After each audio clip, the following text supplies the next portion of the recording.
Bien.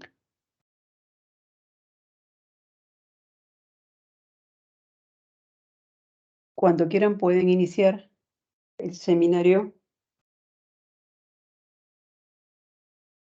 que nos está convocando. Adelante.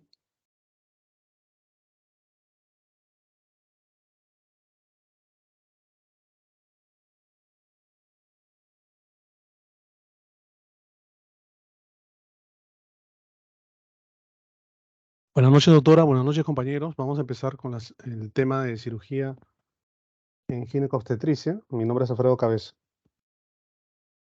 Primero empezamos definiendo un poco lo que es la ginecobstetricia, la cirugía en ginecobstetricia.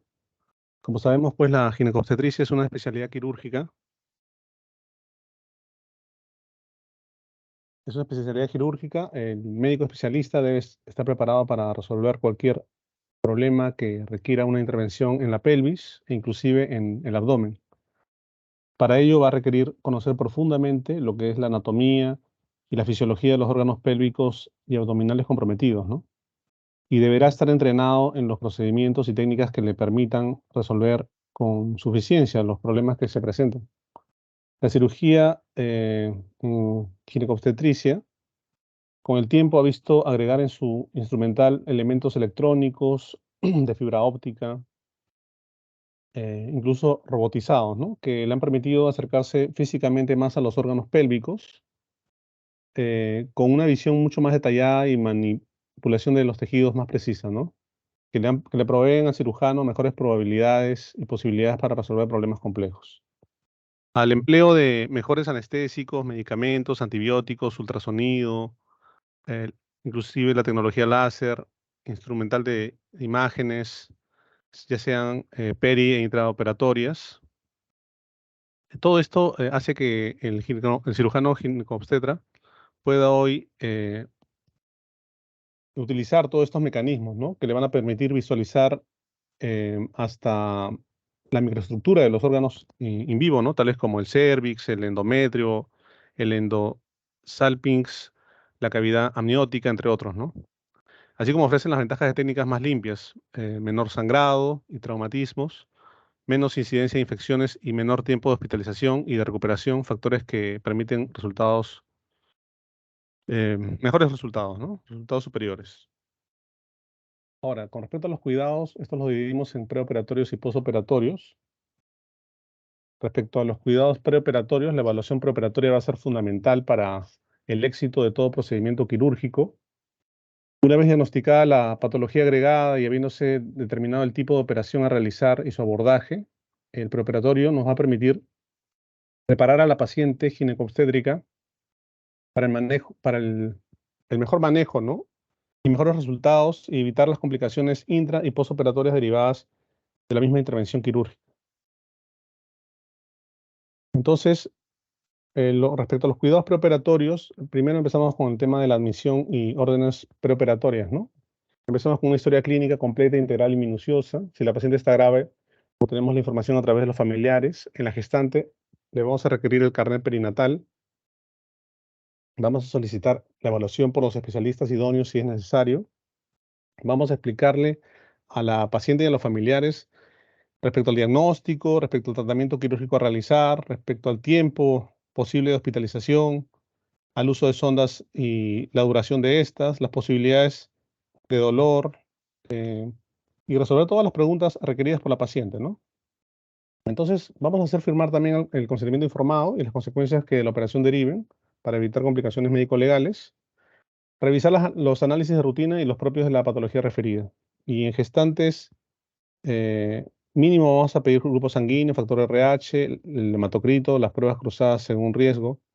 Con respecto a los análisis de rutina y los propios de la patología referida, pues los conocidos, ¿no? Grupo sanguíneo, factor RH, hemoglobina, BDRL o RPR, el ELISA para ver VIH, glicemia, radiografía de tórax y pulmones, examen completo de orina y riesgo quirúrgico. Para las indicaciones preoperatorias más frecuentes, van a ser pues el paciente en ayunas, que no debe llevar joyas ni prótesis dentales móviles. El rasurado, que hoy está siendo ya cuestionado, porque se ha demostrado pues que no hay diferencias entre que sea rasurado o no. Este rasurado solamente se hace en la vulva si la operación es perineal y en el sitio de la incisión si es abdominal. El enema, si la operación es de larga duración, el vendaje elástico en miembros inferiores, la cateterización de uréteres en caso de tumores pélvicos grandes, en histerectomías o en cirugía radical. Hay que hacer orinar a la paciente antes de ingresar a la sala de operaciones y la zona vesical si el paciente está en mal estado o hay mucho riesgo. Con respecto a los cuidados postoperatorios, luego de una intervención químico-obstétrica, la paciente será observada por modificaciones de las funciones vitales, dolor, sangrado o fiebre. Ahora, ¿cuáles son esas complicaciones postoperatorias que podemos encontrar? Lo que es la taquifigmia y la hipotensión, ¿no? Entonces ahí debemos pensar, si encontramos taquifigmia e hipotensión, debemos pensar en pérdida de sangre. eh, Tenemos que revisar los pasos de la técnica operatoria, pensar en si es que hemos dejado por ahí un nudo suelto o aflojado y reintervenir en caso sea necesario, ¿no? Y revisar el área operatoria meticulosamente. Ahora, también puede suceder que exista hipertensión y esta hipertensión se puede dar en casos precisos, ¿no? Como por ejemplo, en el caso de una paciente que ha sido operada en por cesárea, ¿no? Una paciente cesareada por preeclampsia puede ocurrir en cualquier momento de la gestación, en el parto, en el puerperio, incluso la mujer puede llegar a convulsionar o entrar en coma. Es otra de las razones para controlar la presión cada 15 minutos después de la cesárea, ¿no? Y si hubiera hipertensión, se va a administrar pues nifedipino, 10 miligramos sublingual, que se repite cada 20 minutos por 3 veces, o en su lugar, aprovechando la vía, se puede indicar lo que es sulfato de magnesio, 10 gramos, en 100 mililitros de dextrosa y 2 gramos intramuscular en cada nalga, ¿no? Ahora, se sugiere no administrar lo que es nifedipino y sulfato de magnesio conjuntamente por su efecto sinérgico. También tenemos que tomar atención a las alteraciones cardíacas y respiratorias. En el caso de embolia pulmonar, se va a presentar como un dolor torácico más disnea transitoria. Si hay oliguria, pues tenemos que revisar la disminución del volumen plasmático, problemas renales o bloqueo ureteral.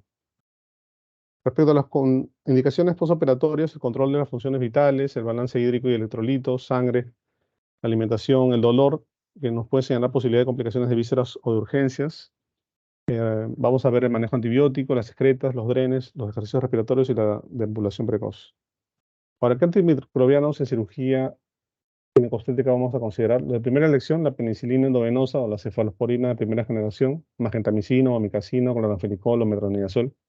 De segunda elección, la clindamicina, magentamicina o amicacina. En el embarazo hay que revisar pues, y hay que tomar en consideración, ¿no?, que los niveles séricos son probablemente menores en el caso de las cefalosporinas, eritromicina, aminoglucósidos y nitrofurantoína. Hay que considerar la lactancia para evitar lo que son los efectos adversos de ciertos antibióticos. Por ejemplo, algunos antimicrobianos son dañinos para la madre y el feto, están totalmente proscritos la tetraciclina.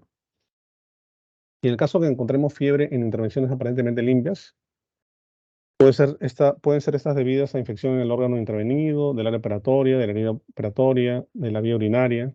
Todo ese tipo de infecciones pueden ser también ocasionadas por problemas respiratorios, como neumonía, telectasia, embolia pulmonar, tuberculosis pulmonar, o tromboflebitis, infecciones en otros órganos, o degeneración de miomas grandes, ¿no? También puede darse fiebre por antibióticos u otros fármacos. ¿Y cómo se hace el manejo de la fiebre postoperatoria? Con una anamnesis minuciosa, un examen clínico prolijo y general, la revisión de la herida operatoria, exámenes auxiliares, solicitamos hemograma, hematocrito, velocidad de sedimentación, examen completo de orina, cultivos específicos, ecografía pélvica y abdominal, la administración de antipiréticos, hidratación, electrolitos y antibióticos si se considera necesario, ¿no? Eso sería todo. Gracias.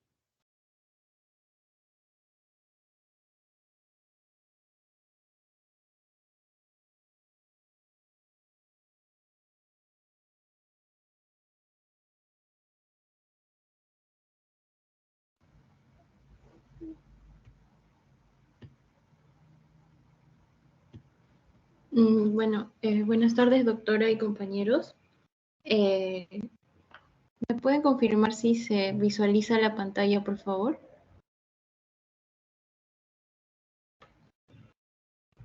Sí se ve. Sí, sí. Listo, gracias. Bueno, mi nombre es Lucero Vaca, voy a hablar acerca de la episiotomía.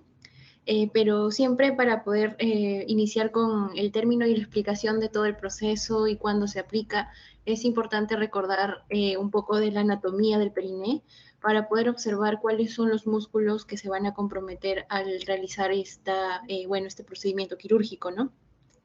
Entonces recordamos pues que dentro del periné vamos a tener una gran cantidad de músculos, como por ejemplo los isquiocavernosos, ¿no? Que van a estar delimitando el perineo anterior. También vamos a tener músculos como el transverso, el músculo superficial transverso del periné, y también los bulbocavernosos. Justamente son estos que están acá subrayados o están delineados con la línea roja, que van a ser los más importantes porque estos van a ser quienes se van a cortar el momento de realizar la episiotomía, ¿no? Entonces, por eso que se habla de, bueno, debemos recordar justamente estos dos, ¿no? Lo que es el bulbo cavernoso y el músculo superficial transverso perineal, ¿no? Que van a ser los que se van a cortar comúnmente, ¿no? Bueno, entonces empezamos con la definición de lo que es la episiotomía. Para esto recordar que viene de dos vocablos griegos: episio, región púbica o pubis, y temno, que es corte, ¿no? Un corte entonces en la región púbica, o también un agrandamiento quirúrgico de la cara posterior de la vagina mediante una incisión en el perineo durante la última parte de la segunda etapa del trabajo del parto. Esto es importante recordar, ¿no? Que no se va a realizar en cualquier momento, sino durante la segunda etapa del trabajo del parto, o sea, cuando ya está en el expulsivo, ¿no? Y pues va a tener distintos objetivos la episiotomía, que lo vamos a mostrar en la siguiente diapositiva. Y bueno, el Williams también lo va a definir como una incisión del pudente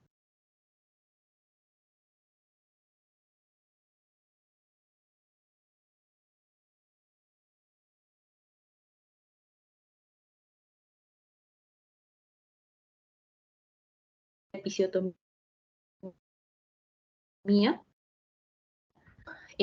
Al agrandar la salida del parto, pues va a facilitar el parto del feto. Van a haber también algunas indicaciones, por eso que acá se resalta que no se recomienda su uso rutinario. En la antigüedad o hace muchos años atrás, sí se usaba rutinariamente. Todas las personas que eran primigestas y que iban a dar a luz por primera vez, pues estaban indicadas, pero actualmente ya no, porque puede causar también ciertas complicaciones, que más adelante también lo voy a mostrar, ¿no? Entonces, bueno, dentro de los objetivos ya habíamos mencionado también el prevenir desgarros perineales, prevenir también lo que es el prolapso genital y la incontinencia urinaria, y de hecho también facilitar, ya habíamos dicho, el parto del feto, las maniobras obstétricas, y evitar distensión de los tejidos y desgarros, ¿no? También ya lo habíamos mencionado. Así como pues disminuir la morbilidad fetal, ¿no? Porque muchas veces pues el feto también se va a encontrar afectado, ¿no? Si es que no se realiza esto. Se realiza de forma individualizada y no se va a recomendar su uso rutinario, también ya lo habíamos mencionado. Siempre va a tener que ser recomendado o indicado por el médico. Y acá podemos observar que existen dos tipos de episiotomías según la ubicación, ¿no? Una que va a estar en la línea media y otra en la línea medio lateral, que son las más frecuentes o las más principales, y van a variar también según el ángulo de incisión perineal. Bueno, también es importante acá recordar qué instrumentos se van a utilizar. Más adelante vamos a hablar cuál es la aplicación, cuál es la técnica, pero acá vamos a mencionar básicamente qué instrumentos se utilizan. Los anestésicos, en este caso una lidocaína al 2% va a ser importante. Gasas, guantes estériles, solución antiséptica para el aumento de la antisepsia, ¿no? Agua estéril también. Y el equipo de episiotomía, que va a constar tanto del portaagujas,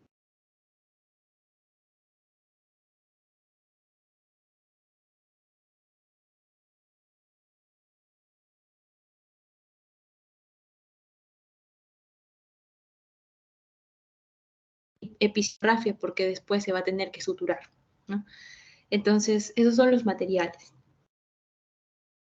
Bien, ahora, ¿cuándo va a estar indicado la episiotomía? Ya habíamos dicho que no va a ser siempre, ¿no? Siempre vamos a tener que estar también en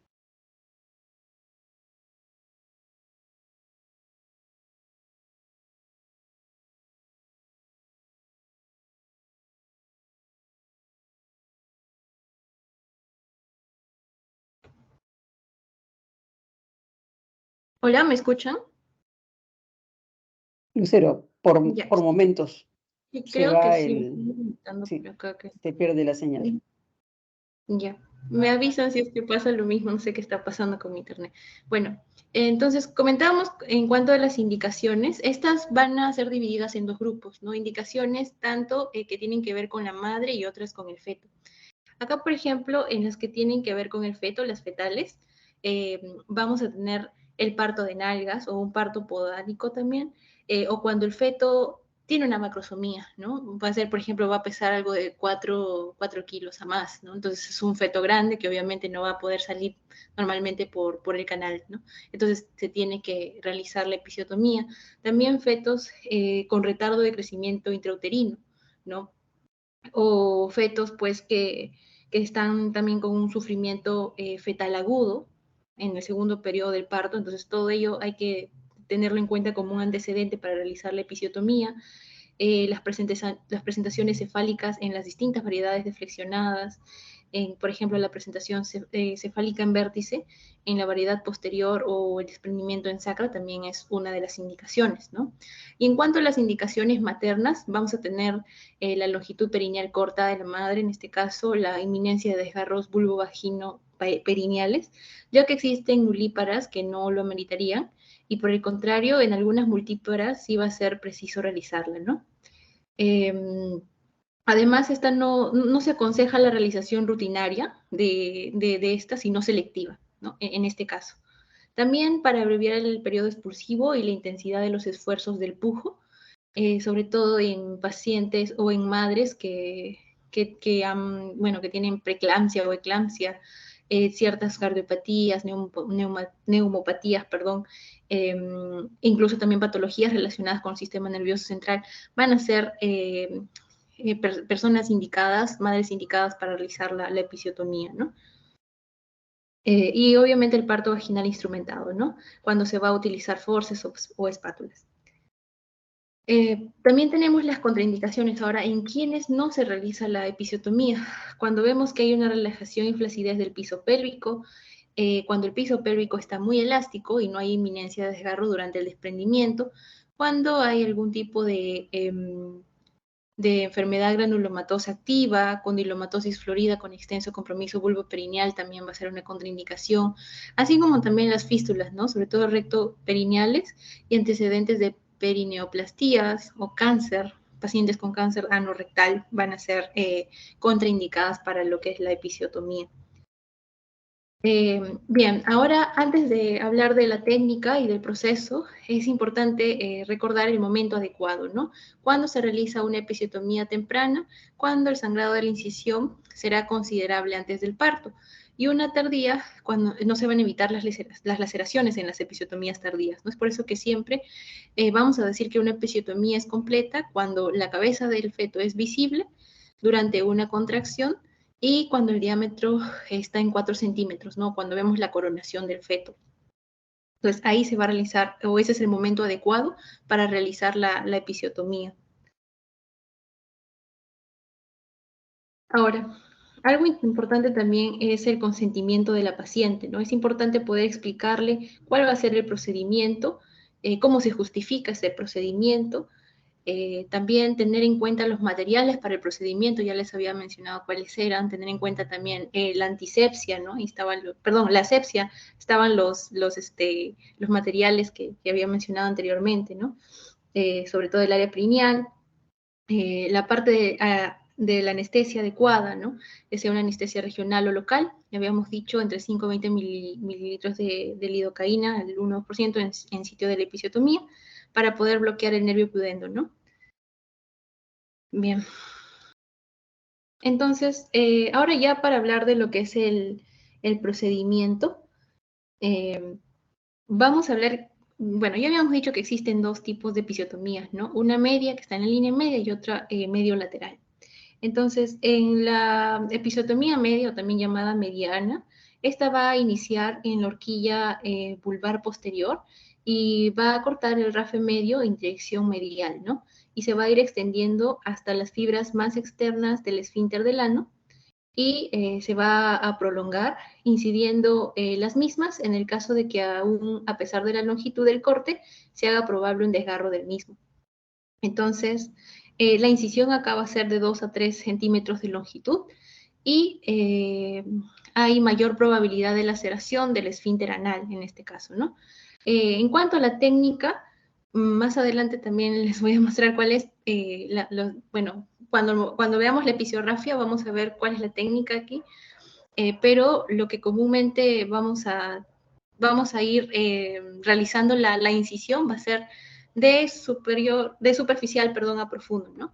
Desde el epitelio vaginal, luego el cuerpo perineal, la unión del cuerpo perineal y finalmente ya llegar hasta el músculo bulbocavernoso, ¿no? Luego tenemos lo que es la episiotomía medio-lateral. Aquí se va a iniciar igualmente a nivel de la horquilla vulvar posterior y va a ir orientado al sentido de la incisión derecha en el ángulo de 45 grados en relación con el rafe medio y se va a ir extendiendo hacia el límite inferior hasta la intersección formada con una línea imaginaria que va a ir pasando por el reborde anterior mucocutáneo del ano. En este caso, suele tener pues de 3 a 5 centímetros y la dirección de izquierda a derecha hacia la tuberosidad isquiática, ¿no?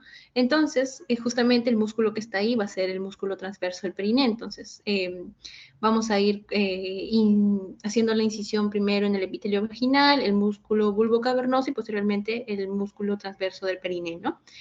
Una de las ventajas es que pues estas requieren de menos tiempo y también de la sutura para la reparación, ¿no? Menos tiempo y sutura.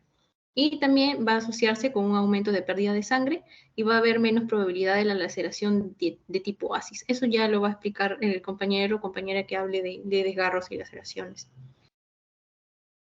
Bien, también, bueno, no lo puse acá, pero algunas de, por ejemplo, si queremos realizar una comparación entre estos dos tipos de episiotomías medilaterales, de acuerdo a las características, ¿no? Por ejemplo, en cuanto a la cicatrización defectuosa, las episiotomías de línea media van a ser muy raras, mientras que las mediolaterales van a ser las más comunes, ¿no? Que tengan cicatrización defectuosa. O igual también, por ejemplo, pérdida de sangre, habíamos mencionado, la mediolateral va a tener más a diferencia de la línea media, ¿no? Son algunas de las características que podemos resaltar acá. Ahora, en cuanto a algunas recomendaciones, la Royal College of Obstetricians and Gynecologists recomienda realizar incisiones mediolaterales, ¿no? Cuando se realiza una episiotomía.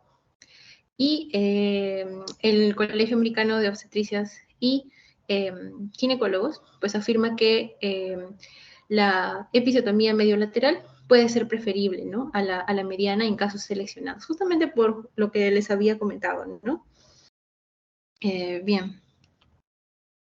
También van a haber otros tipos de incisiones, ¿no? Las más comunes o las que principalmente ya habíamos mencionado, la episiotomía media y mediana y la mediolateral van a ser las más usadas, pero también vamos a tener otros tipos de incisiones al momento de realizar la episiotomía, ¿no? Por ejemplo, la de forma de J, ¿no? Que va a ser la de acá, la rojita, ¿no? Que es una incisión media y se va a ir lateralizando hacia la tuberosidad isquiática. Y esto pues requiere de tijeras curvas o la medio lateral, que es la de acá, ¿no? La que ya habíamos mencionado. La lateral también, que es esta, ¿no? Justamente va a iniciar en el introito vaginal y se va a ir dirigiendo directamente hacia la tuberosidad isquiática, ¿no? También tenemos la lateral radical y la anterior, ¿no? Bien, ahora es importante también hablar de la episiorrafia o de la sutura, en este caso después de una episiotomía, ¿no? La episiorrafia va a ser o va a consistir en la reparación de la incisión quirúrgica del periné y se va a realizar al final del segundo periodo del parto, ¿no? Después de realizar, obviamente, de que ya salió el bebé. El objetivo va a ser restituir la función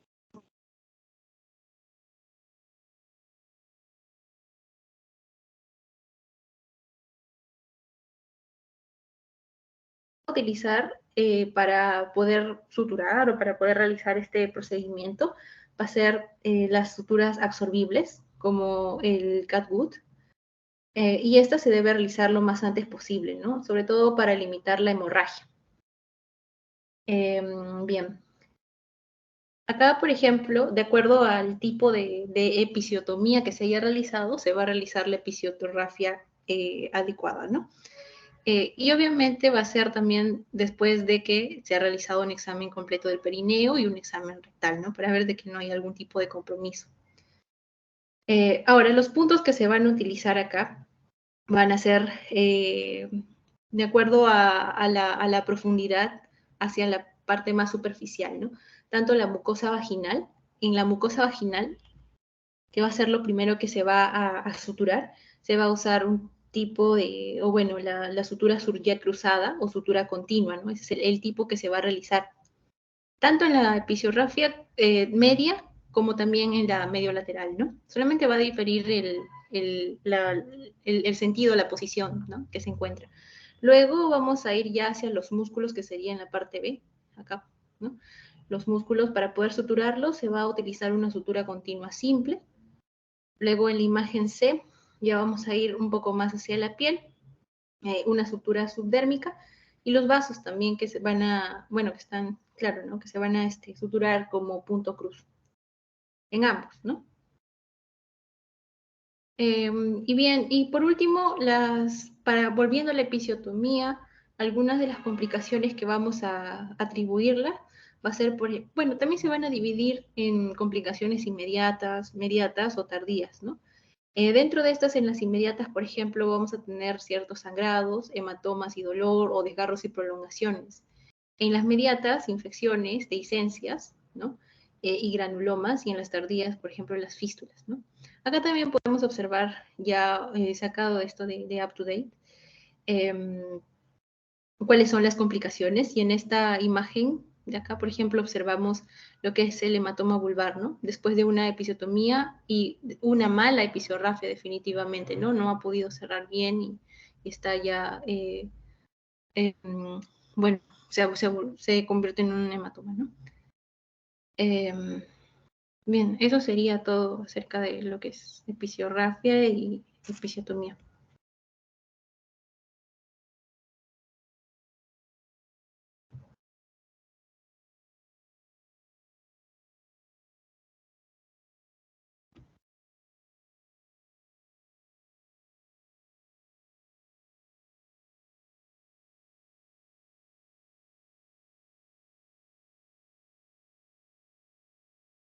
Buenas noches, doctora. Buenas noches, compañeros.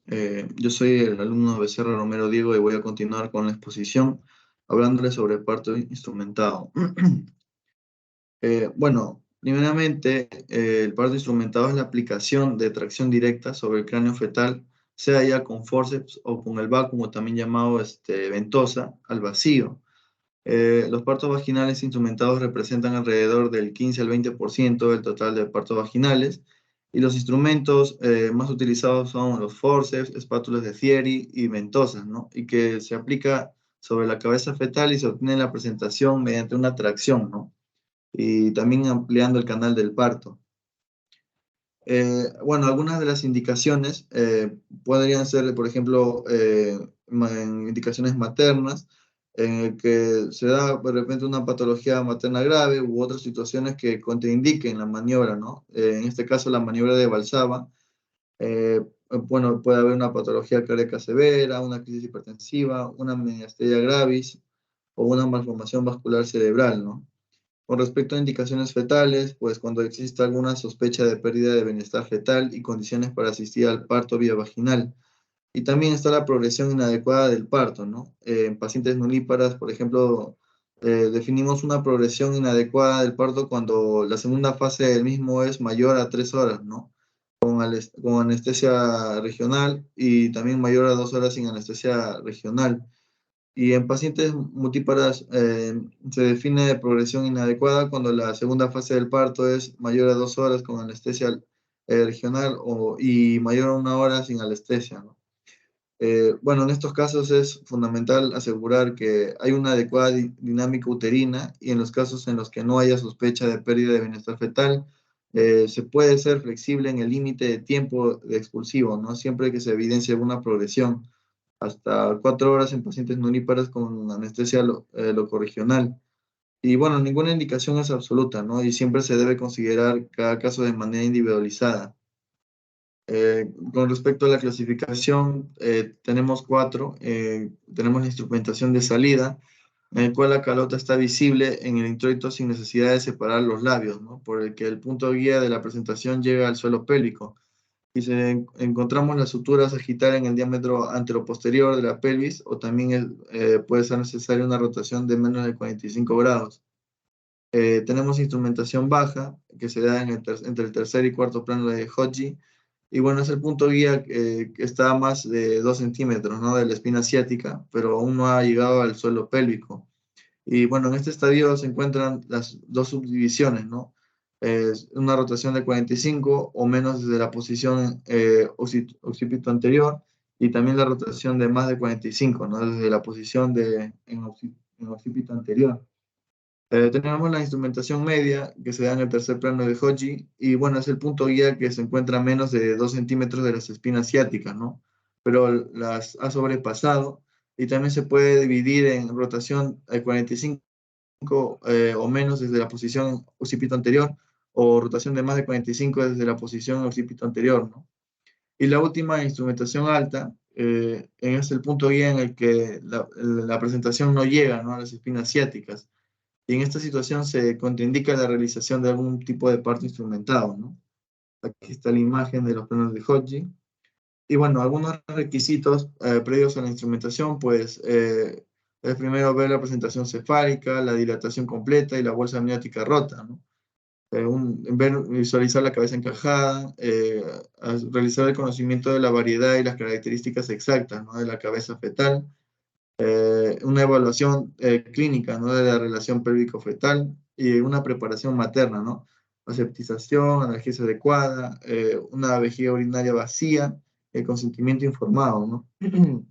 Y bueno, la preparación del equipo obstétrico, ¿no? Que siempre debe estar presente un especialista, y si existe alguna sospecha de pérdida de bienestar fetal, hay que avisar al neonatólogo, ¿no? Bueno, algunas contraindicaciones, puede ser de repente la presentación de frente o de cara, que la cabeza esté bueno, menor al tercer plano de Hodge, cuando hay una ausencia de dilatación completa, una evidencia clínica de desproporción pelvifetal o una diátesis hemorrágica fetales, ¿no? Por ejemplo, una hemofilia, una trombopenia a lo inmune, ¿no? Y alguna alteración de la mineralización ósea fetal. Y bueno, con respecto a los instrumentos, tenemos la ventosa o vacuum, en el cual permite, ¿no? La flexión cefálica y la tracción. ¿Y cómo podemos utilizarla? Pues cuando la vejiga, primero que tiene que estar vacía, hay que comprobar la presión que ejerce, ¿no? Que no exceda los 500 a 600 milímetros de mercurio.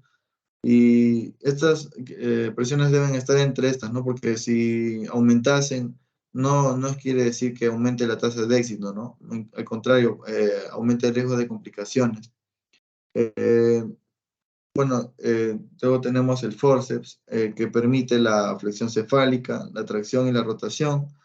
Y el procedimiento es el mismo, ¿no? La vejiga urinaria debe estar vacía, y la presentación del forceps en el espacio debe consistir en colocarlo, ¿no? En relación con el periné de la madre, en la misma posición en que quedará una vez aplicado, ¿no?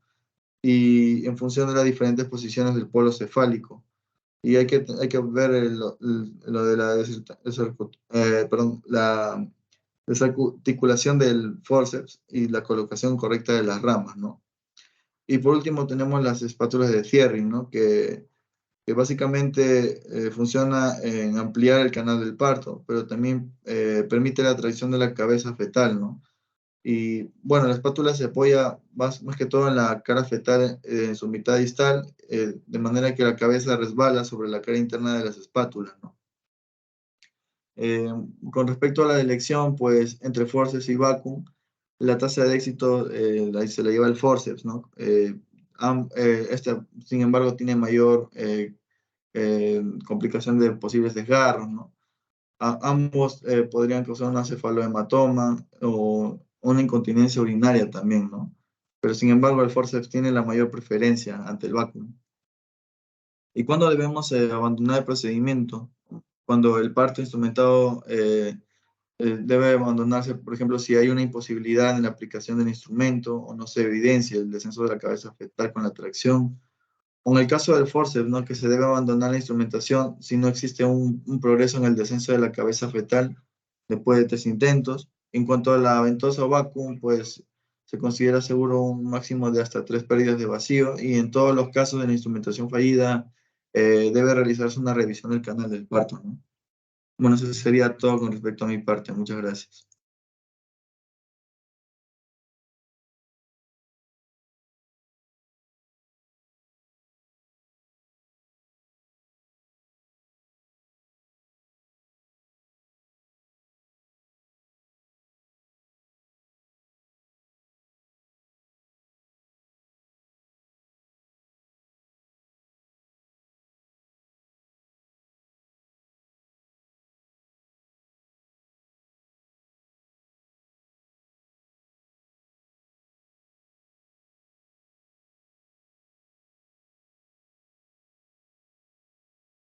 Buenas noches, doctora y compañeros. Para continuar con el siguiente punto de la exposición, vamos a hablar sobre la cesárea, ¿no? Eso nos hemos dividido entre 2 personas y bueno, yo voy a iniciar con lo que es la definición, la categorización, las indicaciones y contraindicaciones. Bien, en primera, bueno, la definición, ¿no? ¿Qué es una cesárea? Sí, se debería llamar operación cesárea, ¿no? Pero bueno, va a ser una intervención quirúrgica que consiste en la extracción del feto y también en los anexos por vía abdominal, ¿no? Como se puede ver en esta imagen, a través de una incisión en el útero, ¿no? Podemos ver acá cómo hacen una incisión en el útero y sale pues el feto, ¿no? El bebé. Bueno, este tipo de intervenciones han tenido y siguen teniendo, ¿no? Un aumento en lo que es la prevalencia, más o menos desde los años 60. Y pues esto se ha convertido también en un problema de salud pública, ¿no? Ya que las cesáreas también pues conllevan a riesgos maternos y también perinatales, ¿no? La OMS ha puesto un límite o techo em, en el que indica que la tasa máxima no debe ser superior al 15%, ¿no?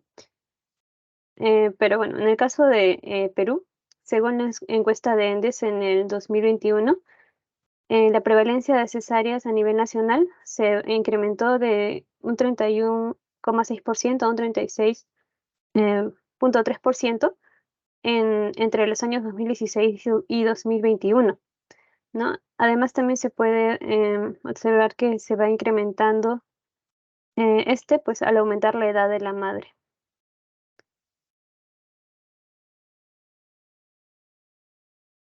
Bien, ahora con respecto a la categorización, aquí podemos ver que se puede dividir en 3 categorías, ¿no? En la primera categoría podemos mencionar a la cesárea de carácter urgente. Em, bueno, en este caso, esta se va a realizar cuando haya una patología aguda, ¿no? Grave que sea de la madre o del feto, con un riesgo de vida eh, para la madre o para el feto, ¿no? O también cuando hay riesgo de mal pronóstico, cuando hay un mal pronóstico neurológico fetal, lo que va a requerir que se finalice rápidamente el embarazo, ¿no? Entonces, en estos casos se llama cesárea urgente. En el caso de categoría 2, tenemos a la cesárea en curso de parto o cesárea de recurso, ¿no? Esto como su nombre lo indica, se realiza durante el curso del parto por algunos problemas que se tienen en ¿no? Generalmente la presencia de distocias. Entonces aquí podemos incluir eh, el DCP, ¿no? También la inducción del parto fallida, una distocia de las dilataciones, contracciones o descenso y también el parto estacionado, ¿no? Que dure mucho. En esos casos se puede usar se le denominaría cesárea en curso de parto. Y por último, la cesárea electiva, ¿no? Esta es categoría 3, que, bueno, esta sí se va a realizar de manera programada en gestantes que presenten alguna patología por parte de la madre o por parte del feto y que esté contraindicado para un parto vaginal, ¿no? Ya. Normalmente se va a ver lo que son las cesáreas selectivas cuando pues los pacientes vayan a sus controles, ¿no?, prenatales. Bien, ahora vamos a hablar sobre las indicaciones. Esta pues se va a dividir en 3, ¿no? En lo que son indicaciones maternas, indicaciones uterinas anatómicas y las indicaciones fetales. Bueno, vamos a ver que para las cesáreas van a haber varias razones, ¿no?, por las que un feto no puede o no debe nacer por vía vaginal, ¿no? Pero debemos saber que algunas de estas indicaciones sí son inflexibles, ¿no? O sea, sí o sí se tienen que dar, ya que pues por parto vaginal va a ser peligroso en varios escenarios clínicos, ¿no? Como por ejemplo, en el caso de un parto, por ejemplo, en el caso de una paciente que haya tenido una cesárea previa, ¿no? Y, por ejemplo, tiene esta cicatriz, o también que haya tenido una ruptura uterina anterior, ¿no? En esos casos, pues, se requiere un parto por cesárea, ¿no? Em, También se pueden elegir cesáreas por otras razones, ¿no? Como em,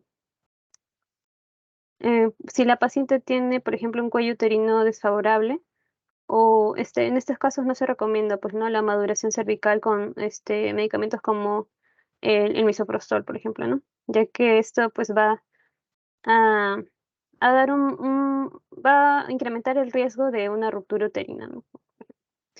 Bueno, con respecto a las indicaciones maternas, vamos a tener lo que es primero el parto por cesárea anterior, ¿no?, debido a la cicatriz. También la petición materna también es una de las indicaciones en estos casos. La deformidad pélvica o desproporción cefalopélvica, ¿no?, que hemos estado revisando, en la que, bueno, se menciona, ¿no?, una pelvis estrecha o el bebé muy grande, ¿no?, macrosómico. También trauma perineal previo, cirugía reconstructiva pélvica o anal rectal previa, infección por herpes simple o VIH, ¿no?, también esas infecciones.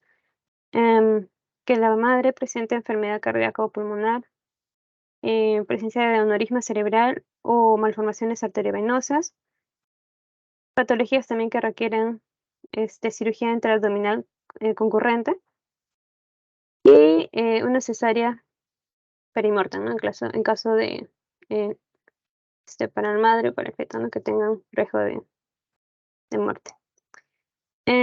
Cuanto a las indicaciones uterinas anatómicas, acá tenemos primero la placentación anormal, ¿no?, como por ejemplo los temas que ya hemos estado viendo, ¿no?, placenta previa, una placenta acreta, ¿no?, basa previa también. Otra indicación sería en caso de que hay un desprendimiento de la placenta. También si hay una histerotomía clásica previa, ¿no?, es alguna incisión en la pared uterina, o una miomectomía, ¿no? Claro, es cuando se extirpa estos fibromas uterinos, ¿no? Una miomectomía de espesor total previa, o también si tiene historia de dehiscencias de incisión uterina, ¿no? La presencia de cáncer cervicuterino invasivo, la traquelectomía previa, ¿no?, cirugía para traquelectomía en cuello, ¿no?, en cuello uterino. También si hay una masa obstructiva del tracto genital y si hay presencia de cerclaje permanente, ¿no? En este caso el cerclaje pues sería en el cuello uterino, ¿no? Y el cerclaje pues se da, si no me equivoco, para cuando hay un cuello corto, ¿no? Pero en este caso, pues si es permanente, entonces no va a poder salir por vía vaginal, ¿no? Y por último, las indicaciones por cesárea, indicaciones fetales por cesárea. Tenemos aquí lo que es primero el estado fetal atípico, ¿no? O anormal, ¿no? Como por ejemplo, si es que hay un estudio Doppler anormal del cordón umbilical, o si es que el trazado, por ejemplo, del trazado cardíaco fetal es anormal, ¿no? La presencia de un prolapso del cordón umbilical, también indicación, parto vaginal operatorio fallido, que tenga una mala presentación, ¿no? El feto. También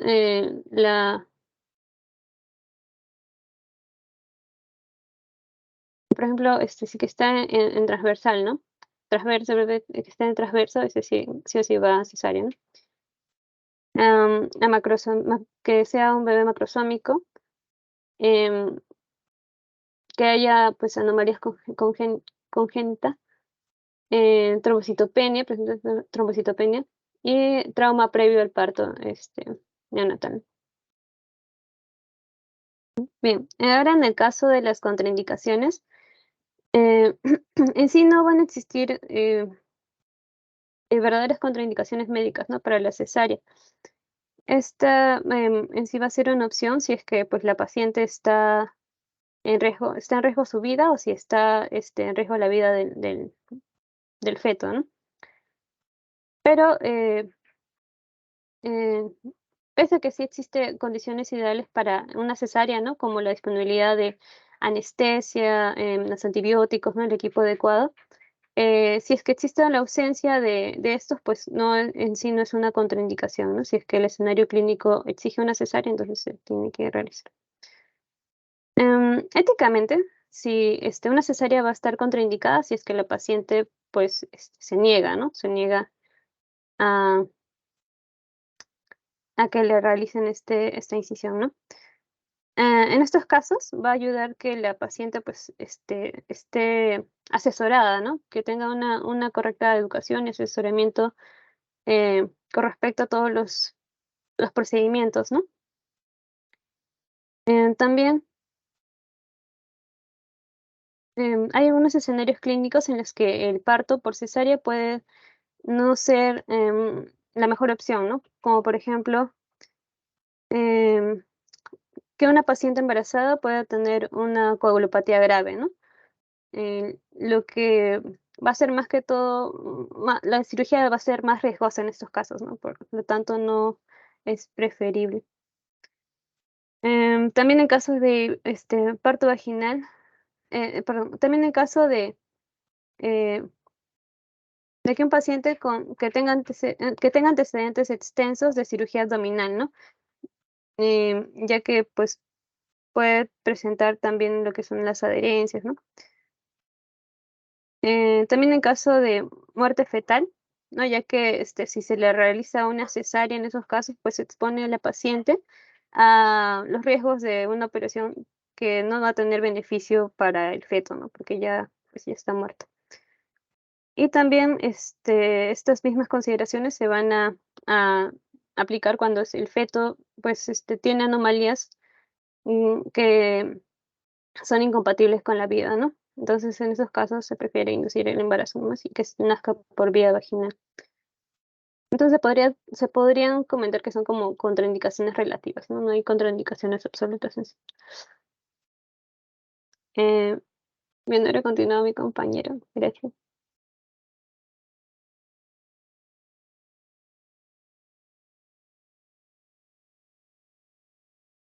Doctora, buenas tardes. ¿Se me logra escuchar? Siguiente, por favor, Cristina.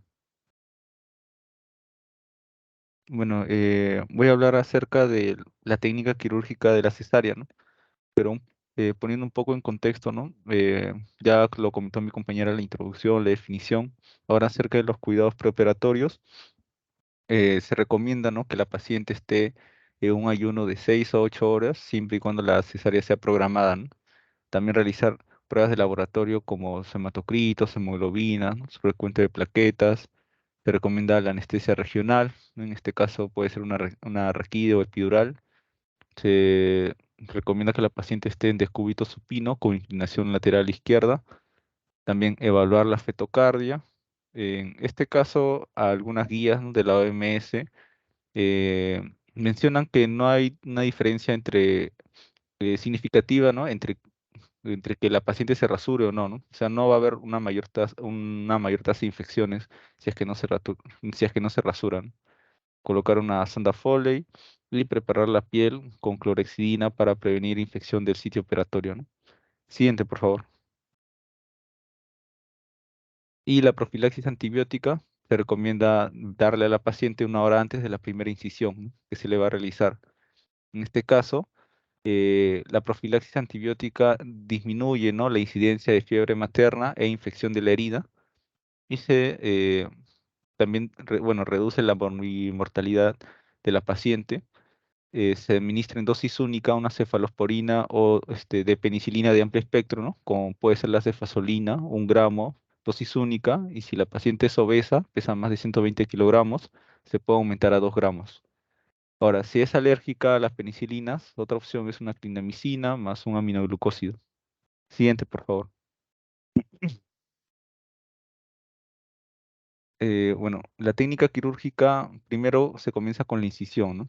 Esta puede ser transversal suprapúbica o vertical, ¿no? La vertical es poco usada debido a que tiene una mayor tasa de dehiscencias, ¿no? Entonces se usa más la transversal suprapúbica. Tenemos acá dos de las más conocidas, que es la Pfannenstiel y la Joel Cohen, ¿no?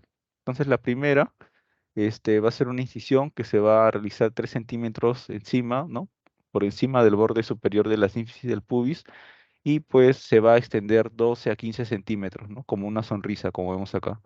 Esto pues va a tener unos mejores resultados cosméticos, la deambulación de la paciente va a ser mucho más temprana y va a haber menos incidencia de hernias.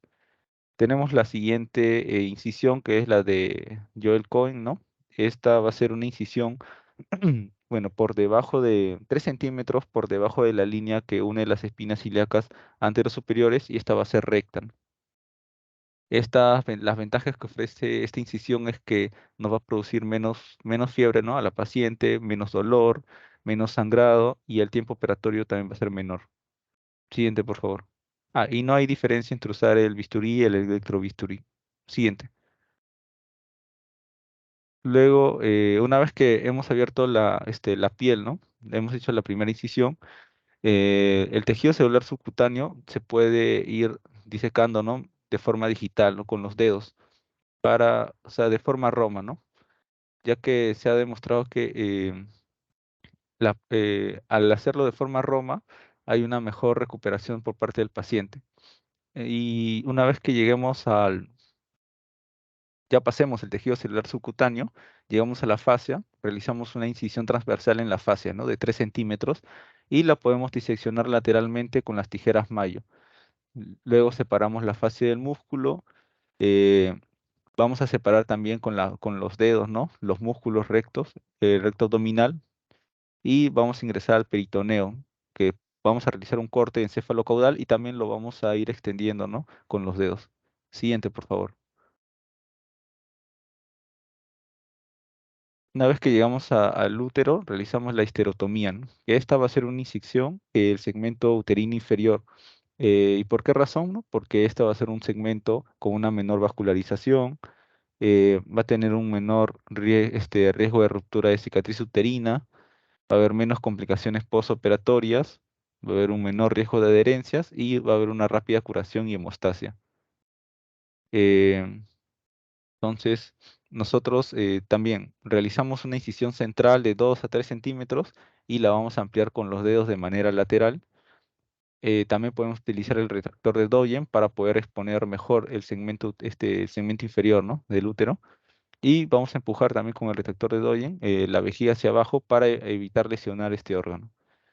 En caso de que la paciente ya esté en trabajo de parto, ¿no?, con una dilatación completa, entonces no debemos realizar la incisión en el segmento inferior, ¿no?, sino un poco más arriba, debe ser más alta. debido a que la incisión, si lo hacemos en, en el segmento uterino inferior, ¿no? Esto puede producir un desgarro, ¿no? Y puede desgarrar cervix, el canal vaginal, ¿no? Y puede complicarse. Siguiente, por favor. Esto es lo que le mencioné, ¿no? Que se hace la histerotomía, se puede ampliar con los dedos o también con las tijeras. Siguiente, por favor. Luego sigue la extracción fetal. La extracción fetal, bueno, las maniobras que se van a ser similares a las del parto vaginal, ¿no? Entonces colocamos la mano en la cavidad uterina, ¿no? En la incisión, que es por encima de la sínfisis del pubis, y por debajo de la cabeza fetal. Y pedimos, pues, bueno, elevamos la cabeza hacia la incisión y pedimos, o nosotros mismos, ¿no? Podemos empujar el fondo uterino para poder empujar, ¿no? Al feto y pueda salir la cabeza. Hay casos donde no se va a poder hacer esto, ¿no? En casos de que el feto se encuentre impactado, ¿no? En caso de que se encuentre impactado, tenemos dos opciones, que está en la siguiente imagen. Puedes pasar, por favor. Que lo podemos extraer en podálico, como vemos en la izquierda, o podemos pedir a alguien que nos asista y empuje, ¿no? Desde la vagina, ¿no? Empuje la cabeza y poder sacar la cabeza por la incisión que se ha realizado. Una antes, por favor. Luego que hayamos sacado, o sea, extraído la cabeza fetal por la incisión, vamos a verificar si es que no tenga una circular de cordón, ¿no? Con los dedos, nosotros verificamos, luego rotamos la cabeza en occipito transverso, sacamos hombro anterior, luego hombro posterior y luego el cuerpo, ¿no? Entero. Siguiente, por favor. Siguiente. Luego tenemos el alumbramiento de la placenta, que esta puede ser espontánea o manual, ¿no? Entonces, si es espontánea, se realiza una tracción suave del cordón, luego el masaje uterino para reducir el riesgo de endometritis y también de pérdida de sangre. Si es manual, realizamos el desprendimiento manual de todas las caras de la placenta, ¿no? Y posteriormente se realiza una limpieza de la cavidad uterina. Siguiente. Luego realizamos la reparación uterina, que esta puede ser intraabdominal o extraabdominal, ¿no? Entonces, de forma extraabdominal puede tener algunas desventajas, ¿no? O, bueno, algunas complicaciones, ¿no? Como pueden ser náuseas, vómitos, hipotensión, y no se ha demostrado que tenga cierta superioridad a la intraabdominal. Se realiza en dos planos con una sutura absorbible, como el Vicryl o el cadmium crómico, y se realiza una sutura continua. Siguiente.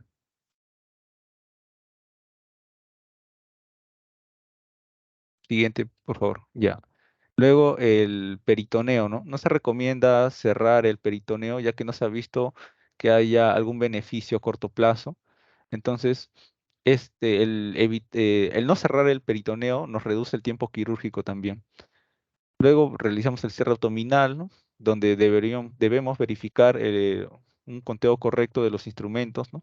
También la revisión de la gotiera parietocólicas y afrontar los rectos abdominales. Luego cerrar la fascia con una sutura continua, ¿no?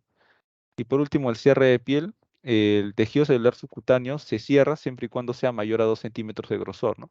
Menor a 2 centímetros, pues no es obligatorio cerrar o no se recomienda cerrar el tejido celular subcutáneo. Entonces, si es mayor a 2 centímetros, sí se afronta, ¿no? Para reducir el riesgo de hematomas y de seromas. Tenemos que también que la piel se va a suturar, ¿no? Con una sutura subcutánea, perdón, continua, con monocril o bicril, y no es necesario dejar drenaje. Y acá he colocado un video. ¿Puedes colocarlo, por favor, Cristina? No sé si se ve.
Creo que no se escucha el video.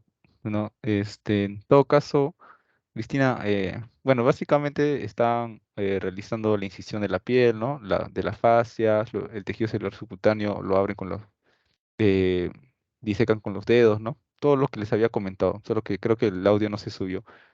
Y por último, las complicaciones. Siguiente, por favor, Chris. Bueno, entre las complicaciones tenemos la fiebre, ¿no? Que estas suele ocurrir entre las primeras 24, 48 horas después del parto por cesárea, ¿no? Y las causas más comunes de fiebre van a ser la endometritis, una atelectasia, también un pielonefritis o una ictus, ¿no? Eh, luego tenemos la endometritis, ¿no? Que ya les había comentado. También ciertas complicaciones de la herida, ¿no? Como puede ser infección, seromas, dehiscencias, ¿no? Bueno, entre las primeras 24 o 48 horas, eh, el agente etiológico suele ser los estreptococos beta hemolíticos del grupo A o B. También otra complicación son las hemorragias, ¿no? Que pueden ocurrir y el tromboembolismo venoso. Bueno, eso sería todo y le voy a pasar a mi compañero.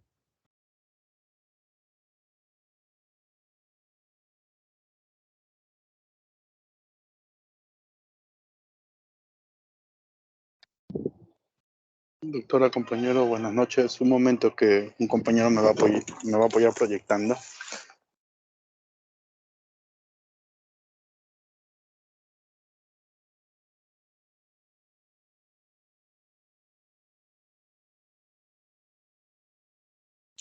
No, compañeros, doctora, a mí me toca hablar sobre desgarros perinales posparto, ¿no? Hay que tener en cuenta que estos desgarros perinales, pues, se suelen dar a consecuencia del parto, ¿no? Y que la patología más asociada a este es la incontinencia anal, ¿no?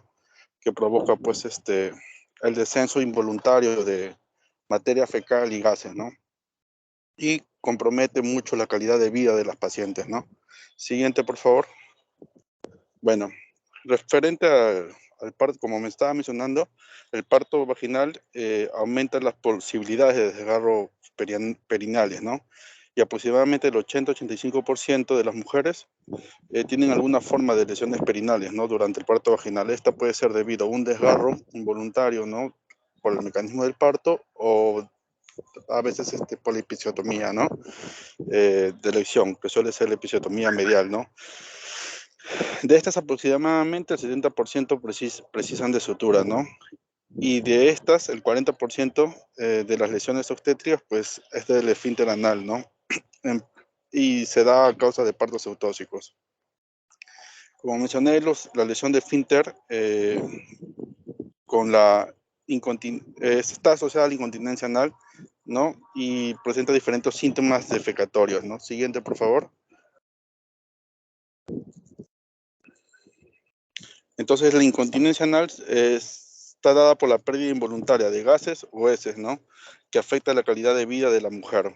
Y existe una relación directa entre la gravedad del desgarro y la gravedad de la incontinencia anal, ¿no?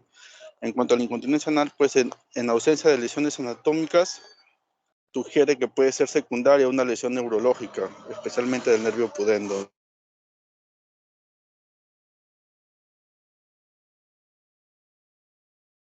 Por favor.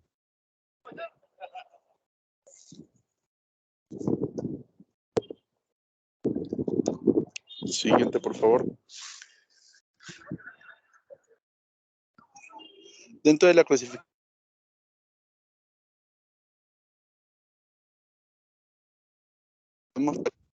a las cuales estas afectan, ¿no?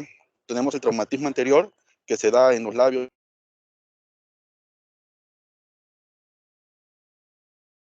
Generalmente se asocia a poca morbilidad, ¿no? Y el traumatismo posterior, que se da en la cara posterior de la vagina, piel, mucosas perianales o esfínter anal, ¿no? Como podemos observar en las imágenes de la derecha, ¿no? Usualmente suele afectar los músculos perinales, que son el bulbo cavernoso, el músculo transverso superficial del periné, ¿no? Y en lesiones más graves, pues el esfínter anal interno, el externo primeramente, el interno y la mucosa rectal, ¿no? Siguiente, por favor. Es así que, dependiendo de la región anatómica comprometida, se le da un tipo de graduación, ¿no? que se clasifica mediante la gradación la categorización de Sultán, ¿no? Donde la dividen en 4 tipos, perdón. ¿No? La de grado 1, donde va a afectar solamente la piel y la mucosa vaginal, ¿no? La de grado 2, donde va a dañar los músculos perinales, en los cuales tenemos pues el músculo bulbo cavernoso y el músculo transverso perineal superficial, ¿no? Las de grado 3, acá se va a subclasificar en 3, ¿no? 3A, 3B, 3C, y esto va a ser dependiendo al compromiso del esfínter externo y el esfínter interno. El 3A va a comprometer a menos del 50% del esfínter externo, el 3B mayor del 50% del esfínter externo, y el 3C va a comprometer tanto el esfínter externo y el esfínter interno, ¿no? Y la de grado 4, pues la lesión perineal va a ser una afectación compleja anal del esfínter externo, el interno y la mucosa rectal, ¿no? Siguiente, por favor.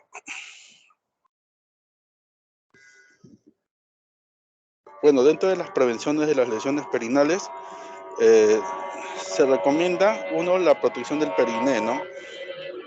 Aprovechando la elasticidad del suelo pélvico y así logrando la expulsión de la cabeza en no más de 2 contracciones. Otra recomendación que se da, pues, es el uso de compresas calientes y el masaje perineal, ¿no? Y por otra parte también hablan sobre una restricción en la episiotomía, ¿no? Y de ser necesaria, se sugiere que se use la episiotomía medial lateral derecha, ¿no? Y también reportan que un ángulo mayor del 60 grados es protector contra desgarros, ¿no?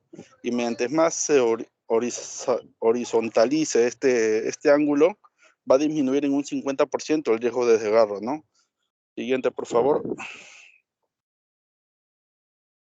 Dentro de los factores de riesgo que se asocian al desgarro perinales tenemos la nuliparidad, el peso fetal superior a 4.000 gramos, parto instrumentado con forceps, distocia de hombros, episiotomía media, presentación occipito posterior, expulsión superior a 1 hora, posición materna en litotomía o en cucuclillas, perdón.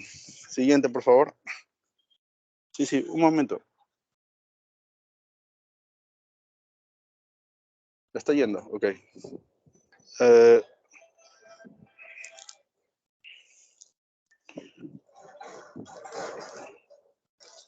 Un momento.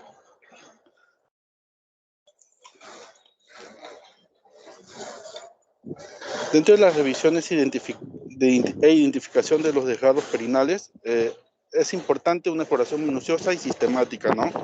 En esta la paciente debe estar en posición de litotomía, ¿no? También se sugiere un nivel adecuado de analgesia, ¿no?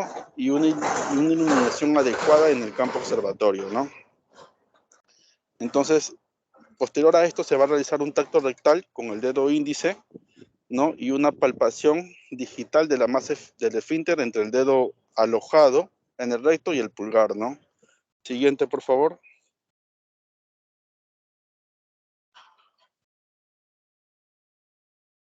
Dentro de la reparación de los desgarros perinales, hay que tener en cuenta que la reparación de los desgarros tras el alumbramiento debe ser, dependiendo del sangrado.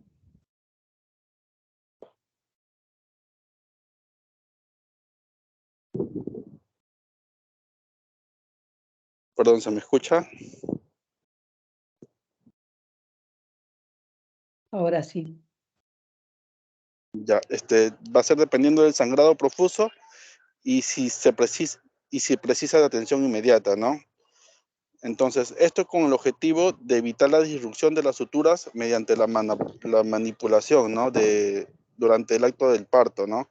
Esto es mediado por pues, una extracción manual de la placenta o otras manipulaciones intrauterinas, ¿no?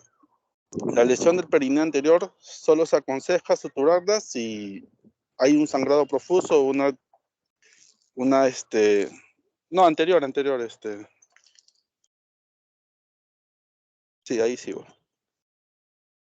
Entonces, las lesiones del perineo anterior solo se aconsejan, pues, solo se aconseja suturarlas si hay sangrado o si hay distorsión anatómica, ¿no? referente a los desgarros de grado 1, no es necesario suturarlas, ¿no? Siempre y cuando no haya sangrado, ¿no? Y en el caso de la piel perineal, la sutura debe ser continua, intradérmica, ¿no? Siguiente, por favor. En los desgarros del grado 2, se va a iniciar la sutura continua 1 centímetro por encima del mismo hasta alcanzar el anillo himenial, ¿no? Se va a usar Vicryl de 2,0, ¿no? Y se procederá al cierre del periné posteriormente, ¿no? El objetivo es realinear los músculos sin dejar cavidades, ¿no? Expuestas. También se realizará con puntos sueltos o con sutura continua utilizando Vicryl 2,0, ¿no? Y la sutura de la piel puede realizarse mediante suturas intradérmicas o mediante puntos sueltos, ¿no? Y se recomienda un Vicryl 2,0 o del 3,0, ¿no? Siguiente, por favor. Bueno, dentro del desgarro de grado 3 y 4, el objetivo es restaurar la continuidad tanto del esfínter anal externo como del interno, ¿no? Ya que estos representan el 75% de la incontinencia, ¿no? Al no ser bien reparado. La clave, pues, es una hemostasia meticulosa y la aproximación anatómica de todas las capas musculares, ¿no? Y como mencioné, esto debe hacerse por capas, ¿no? Primero la mucosa anal, luego el esfínter anal interno, posteriormente el esfínter anal externo y finalmente el tabique rectovaginal, ¿no? Siguiente, por favor. Entonces, dentro de la mucosa anal, la sutura debe ser continua y no cruzada, ¿no? Y la submucosa desde un abordaje transvaginal. Y se recomienda el uso de poliglactina del 3,0, ¿no? En el esfínter anal se recomienda el uso de suturas absorbibles, ¿no? De larga duración, como la polidioxona o poliglactina del 3,0 también. Siguiente, por favor.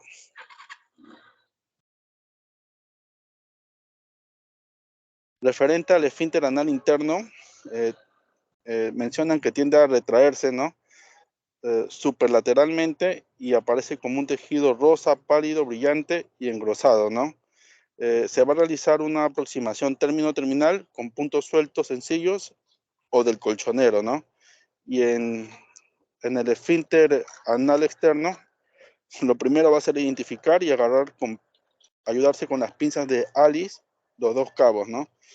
El músculo suele ser de color rojo oscuro y que usualmente una vez hay una rotura de estos, se retraen, ¿no? Para esto hay 2 técnicas, ¿no? La término-terminal y la overlap, ¿no?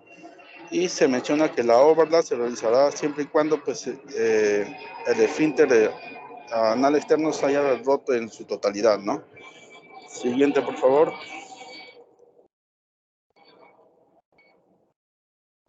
Referente al tabique rectovaginal, pues va a ayudar a mantener la separación adecuada entre el ano y la vagina y su reparo será mediante puntos sueltos con poliglactina de 2,0 y referente a los músculos de la mucosa vaginal y piel se procederán a cerrar como los desgarros de grado 1 y 2. Siguiente, por favor. Bueno, doctora, eso sería todo en cuanto a mi exposición. Bien.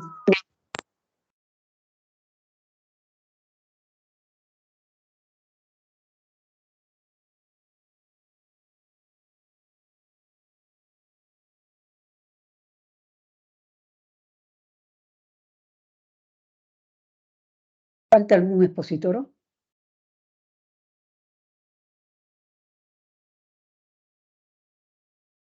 No, doctora, ya hemos expuesto todos. ¿Completaron el seminario? ¿Sí? Sí, doctora. Perfecto. Hay una serie de situaciones que se presentan y ameritan que sea alguna intervención.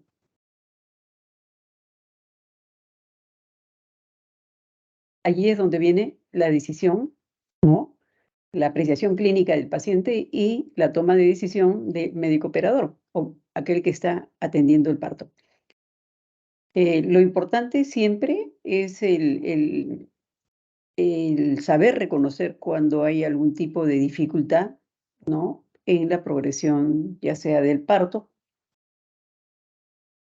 o en su defecto, cuando se toma la decisión de instrumentarlo. Las instrumentaciones siempre son situaciones que se toman a veces atendiendo a qué es lo más rápido, ¿no? O se lleva a la paciente a sala o en su defecto se instrumenta. Ya mencionaron también que no más de 3 intentos cuando hay un force fallido o un vacuum fallido. Entonces, a veces lo más sano es buscar una cesárea, pero muchas veces el lugar donde están no cuenta pues con las posibilidades de una sala y hay que actuar de forma inmediata. A veces se dice que más vale solucionar un desgarro que perder un bebé.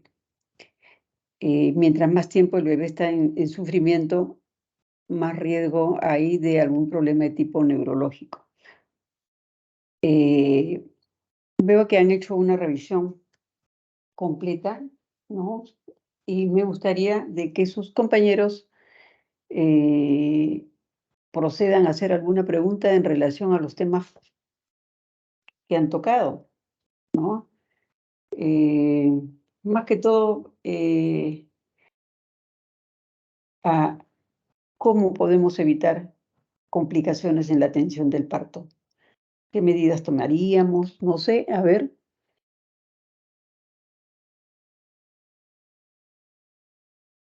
¿Alguna pregunta para sus compañeros? Doctora, buenas noches. Buenas noches. Al inicio hablaron sobre las complicaciones en Sí. postparto, por ejemplo, hablaron sobre la oliguria, ¿no? Y no sé cómo sería el manejo, más que todo en estos pacientes que presentan oliguria, ¿no? Como complicación del postparto. Ya. ¿Quién hizo esa parte? Yo, doctora, yo puedo responder eso, la pregunta del compañero. Perfecto. A ver. Bueno, con respecto a la oliguria, esta oliguria puede deberse a lo que es la falta de volumen plasmático, a problemas renales, o en el caso de las intervenciones ginecológicas, a la posibilidad de un bloqueo ureteral, ¿no?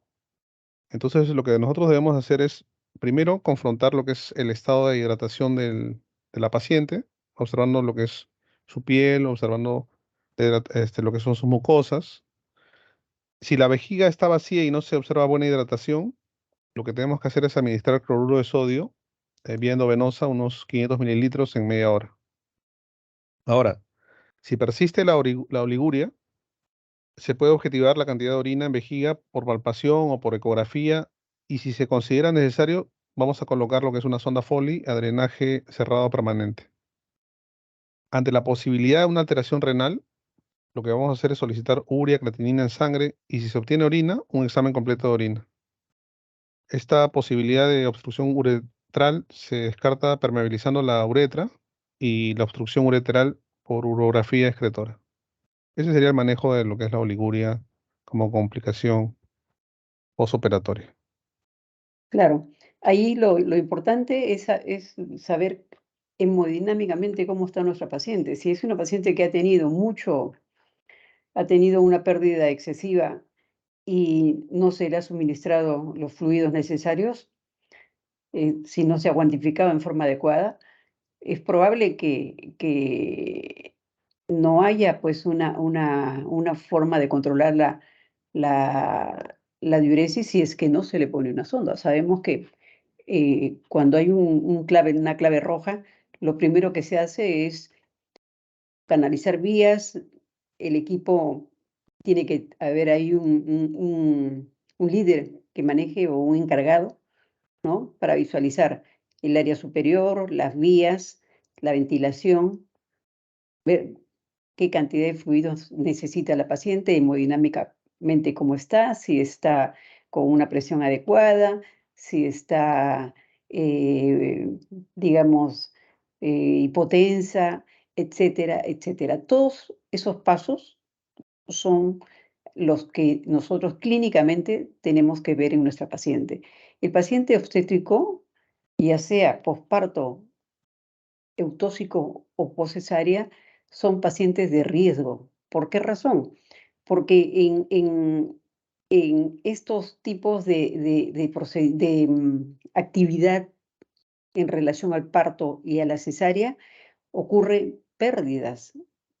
Y en el parto hasta 500 y en la cesárea hasta 1000. Pero esto va a depender de cómo está nuestra paciente, ¿no? Cómo ingresa. Muchas veces no se cuantifica en forma adecuada y no vamos a tener, digamos, un valor exacto. Pero si nosotros ponemos la sonda, damos fluidos y vemos cómo está produciéndose la diuresis, vamos a saber si nuestra paciente está bien. Ahora, en los casos que has mencionado, ¿no? Justamente el paciente debe tener su sonda Foley ah, como manejo estándar en casos de sospecha de que esté la paciente en una clave roja, ¿no? Y que amerite pues un chequeo mayor. Pero siempre se debe estar al tanto eh, de cómo va el útero, de cómo está la paciente, cómo está la pérdida vaginal y que nos va a dar una idea pues de que vamos resolviendo el problema. Ahora, eso es, Cristóbal, lo que ha contestado tu compañero, ¿no? En relación a tu pregunta de la oliguria. Damián, doctora, fue el que preguntó. Ah, Luis, ¿no? Sí, ya Luis Sí, Martín. interesante, doctora, porque a veces hay complicaciones, ¿no? Como dijo el compañero, ¿no? La urea y la creatinina, ¿no? En unos casos Sí, llega después da una padera depuración, ¿no? Porque no se hagan complicaciones, en este caso el riñón, ¿no? claro, hemodinámicamente se va a ver afectado por la falta de volumen del riñón, ¿no? Como parte y como forma de detectarlo es pues mediante la sonda y ver y controlando la diuresis. Ahora, esto es como rutina que se debe hacer en los casos, ¿no? Un momentito, por favor.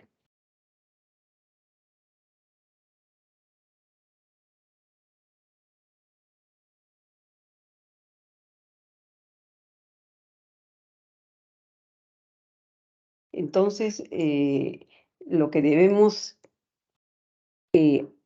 hacer así, a ojo cerrado, como se dice, si nosotros estamos que sospechamos una pérdida mayor y que nuestra paciente puede eh, estar chocándose, ya sea sin sintomatología evidente, pero que haya una pérdida que se cuantifica como en los límites de los 500, debemos nosotros permeabilizar vías, poner una sonda para tener un monitoreo mucho mejor de nuestra paciente.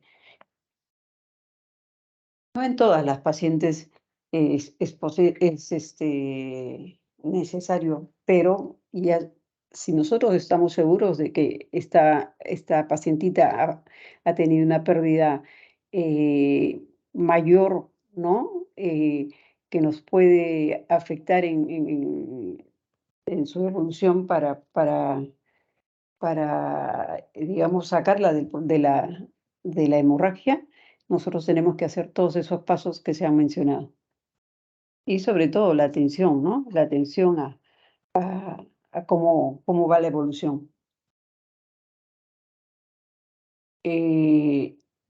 ¿Alguna otra pregunta, muchachos? Doctora, buenas noches. Buenas Soy Campus. noches. ¿Quién? Doctora, en función al parto instrumentado, doctora, yo tenía entendido, bueno, que ya se evitaba hacer. Entonces quería preguntarle que si en su experiencia, doctora, usted en qué situaciones llegaría a hacer un parto instrumentado. Yo he hecho partos instrumentados, pero los forces bajos, ¿no? O de salida, con los forces de Simpson de rama corta. Los forces de Simpson son dos hojas, ¿no? Que tienen, digamos, una especie de una formación alargada con un orificio en medio y tiene un vástago que va a tener. Entonces, si yo voy a poner un forceps, yo debo saber con cuál me manejo mejor. No voy a probar a ver si me sale o no me sale. El forceps de Simpson de rama corta es mucho mejor, más accesible a las forceps de salida. Quiere decir que en la cabeza ya se evidencia, pero por ahí hay algo que está ocurriendo que puede ser que se ha quedado no rotado por completo. Entonces hay que identificar bien qué presentación me está dando, dónde está la orejita, para qué lado viene, para qué lado está el vértice, de tal manera que yo pueda poner mis ramas y se articulen bien, ¿no? Sin presión. Los dedos deben estar dentro de las ramas, de tal manera que yo me voy a presionar la mano, los dedos, si es que eh, estoy dando mucha presión. Esa es una.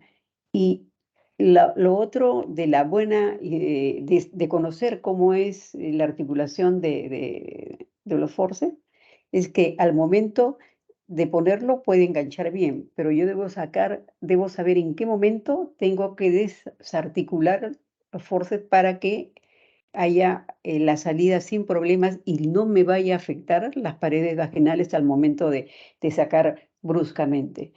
O sea, ¿cuándo voy a poner yo un forceps? Cuando lo tengo casi ahí y, por ejemplo, la madre ya no puede pujar, tiene agotamiento materno, se abandona, ¿no? Entonces, o está mucho tiempo la cabecita sin descender completamente. Esas es las únicas formas. Un forceps alto, un forceps medio, no.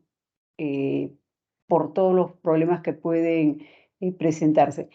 Me preguntan en mi experiencia, eso es lo que yo he hecho en mi experiencia, pero sí he visto en otros tiempos, o sea, más en mis profesores durante en el trabajo y la práctica hospitalaria, que habían algunos colegas que ponían muy bien los forceps altos, forceps contracción, pero esto es cuando no había problemas de tipo legal, ¿no? O sea, había suerte, sacaba muy bien al bebé y el bebé, ¿no? Con la gracia de Dios salía bien, pero posteriormente uno tiene que saber en qué momento elegir un tipo de parto o de instrumentación.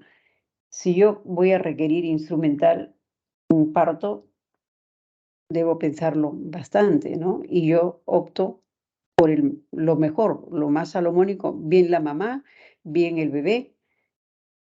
Eh, cuando digo bien la mamá, bien el bebé, estoy diciendo de que cuando se instrumenta y no se instrumenta en forma adecuada, podemos con las mismas cucharas o con las mismas hojas de forceps prácticamente como lacerar, cortar las paredes vaginales. Entonces, ahí hay, digamos, una sensación de inseguridad, de temor, ¿no? Porque tengo que atender al bebé y tengo que suturar toda la parte que se podría haber eh, afectado, ¿no? De estar un poco alta la presentación. Eso es lo que en mi práctica hospitalaria he hecho. Particularmente, no. Es preferible una cesárea. Sale la mamá bien y el bebé bien y todos felices. Pero todo Ok, tiene su doctora. indicación. Gracias. Todo tiene su indicación. ¿Otra pregunta?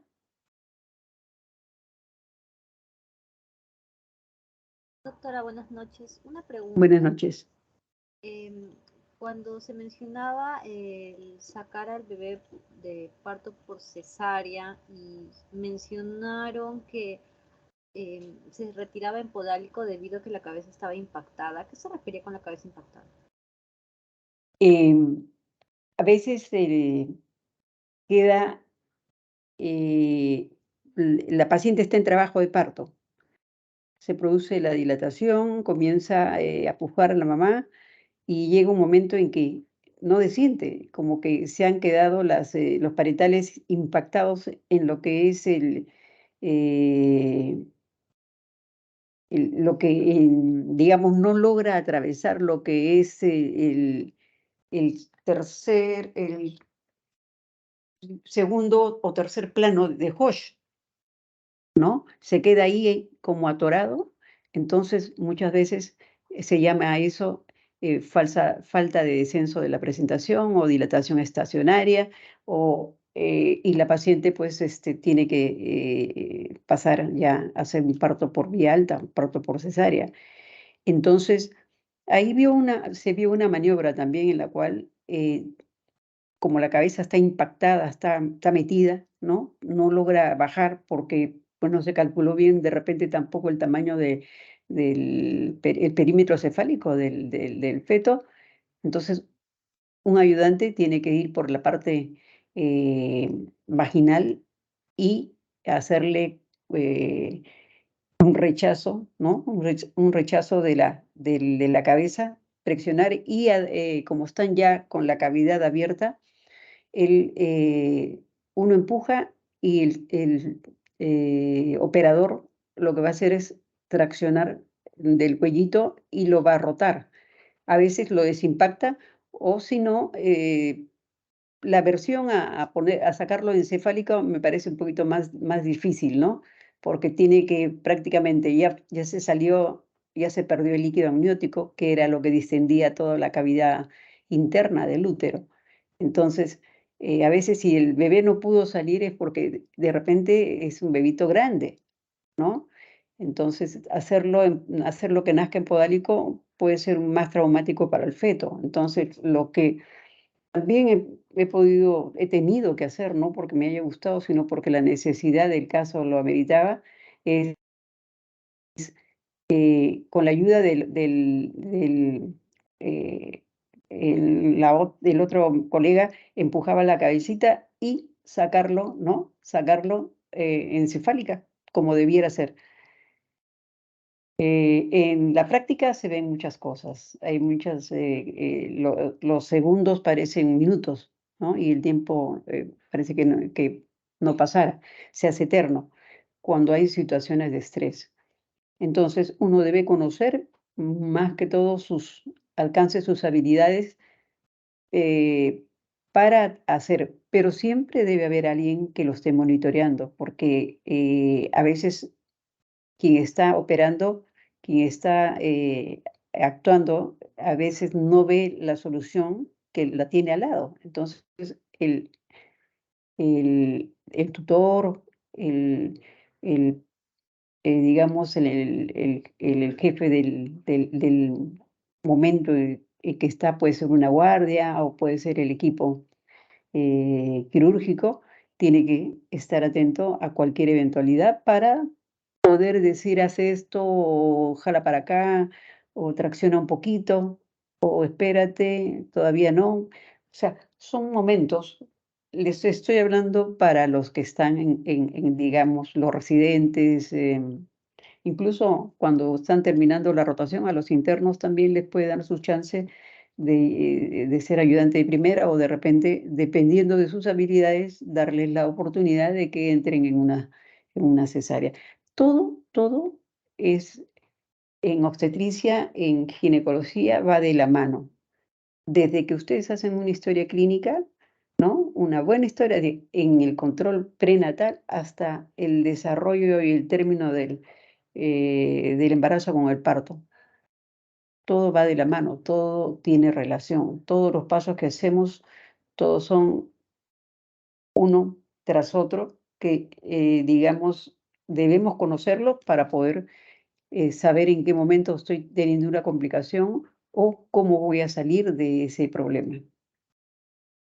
Por eso es que estos seminarios sirven para que ustedes visualicen con lo que van diciendo sus compañeros y lo que ustedes también van leyendo, ¿no? Entonces aquí tenemos que tener esa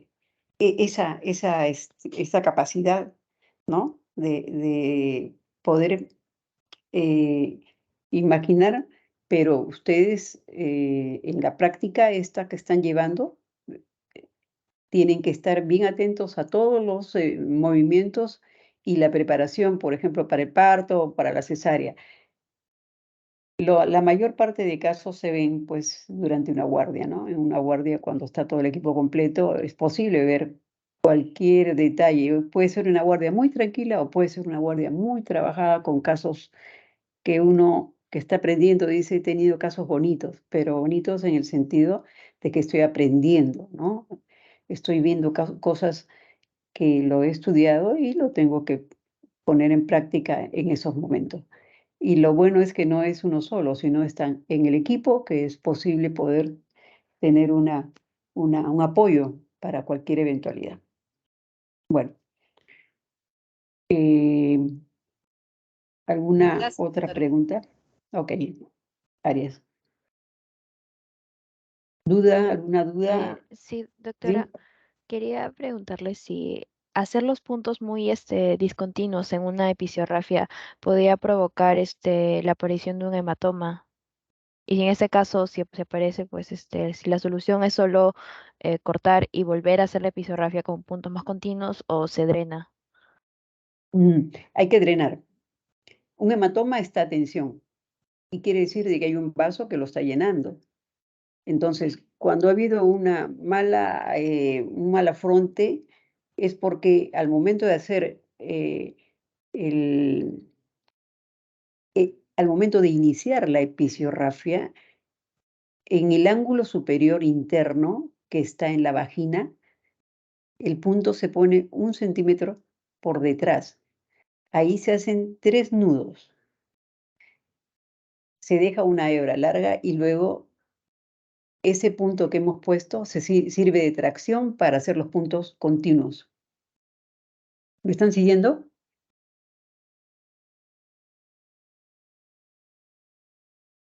¿Me están siguiendo No, en la explicación? otra vez, doctora. Sí, mejor, doctor. En lo que es el inicio de la episografía, el primer punto es muy importante. ¿Por qué razón? Porque ese me va a servir de tracción para yo poder hacer los siguientes puntos. Y no tiene que haber una distancia muy lejos uno de otro. Los puntos se hacen, digamos, pongo el primer punto que es detrás de lo que es el ángulo del corte, la parte que está en la parte interna. Lo pongo atrás, hago 3 nudos, lo sujeto bien y hago tracción con mi mano izquierda. Con la mano derecha, ¿no? Pongo porta con mi aguja, cogiendo el labio derecho, por decir, yo estoy mirando, ¿no? El labio derecho del corte lo sigo en el otro lado, jalo, lo cruzo y jalo.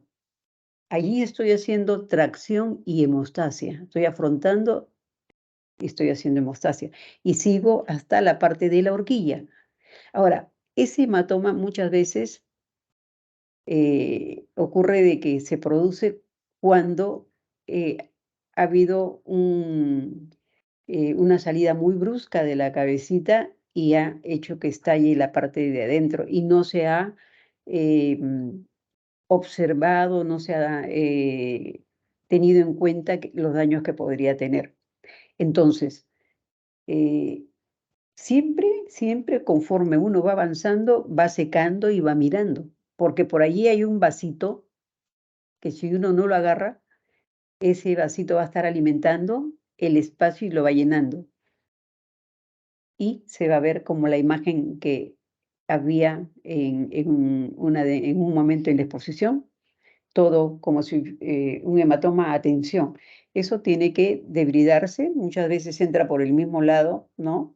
Y se abre la episiografía para poder ubicar el vaso que está llenando. Entonces, de hacer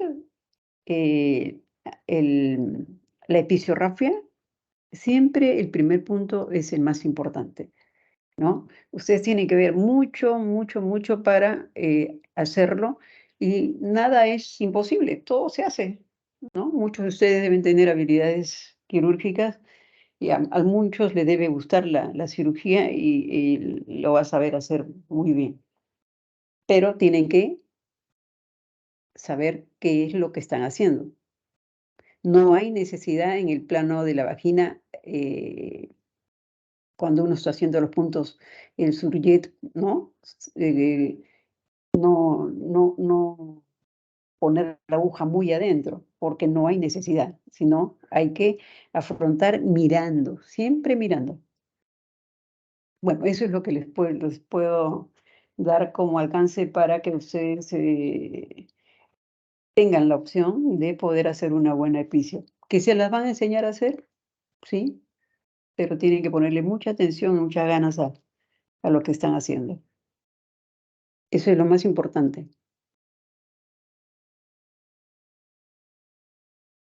¿Otra pregunta?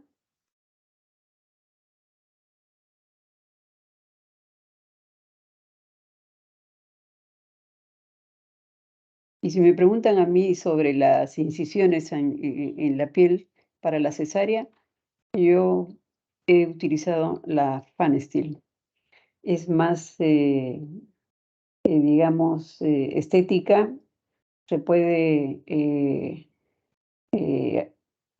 tener una visión buena, pero siempre tiene que tener, digamos, tenemos que estar con un ayudante que nos facilite la apertura. El primer cirujano hace una parte y la otra mitad lo hace el otro, o sea, cada quien su lado. Yo miro el lado contrario y el ayudante mira el lado hacia que me correspondería, ¿no? O sea, la parte interna, que es la que no puedo visualizar. Pero en la cesárea ambos tenemos que estar bien contactados en cuanto a qué es lo que corresponde a cada quien en la cesárea. Muy bien. ¿Alguna otra pregunta? ¿O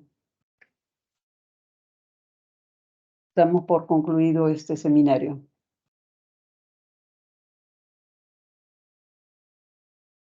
¿Jóvenes? Creo que no hay más preguntas, doctora. Gracias. No hay ninguna pregunta. Entonces, vamos a dar por concluido el seminario con la detención. ¿Alguien está? ¿Alguien? Melissa.